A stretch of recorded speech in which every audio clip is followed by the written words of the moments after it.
বোমা বিস্ফোরণের পরই ঘটছে অদ্ভুত কাণ্ড। দেখা যাচ্ছে কমলা রঙের অদ্ভুত ধোঁয়া, যা দেখে রীতিমতো আতঙ্কে গাজাবাসী। সম্প্রতি আলোচনায় এসেছে গাজা ও লেবাননে ইসরায়েলি কিছু বোমা বিস্ফোরণের রং। বিস্ফোরণের পর সৃষ্টি হচ্ছে হলদে কমলা রঙের ধোঁয়া।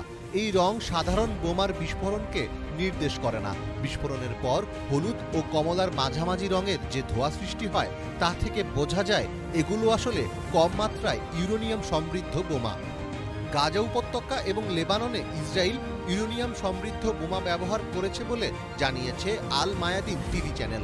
ইউরেনিয়ামযুক্ত বোমার ব্যবহার এবং মানুষের ওপর এর ধ্বংসাত্মক প্রভাব নিয়ে প্রতিবেদন প্রকাশ করেছে লেবাননের এই টিভি চ্যানেলটি। প্রতিবেদনে আরও বলা হয়, এই ধরনের বোমা বিস্ফোরণ মানুষের উপর মারাত্মক প্রভাব ফেলে।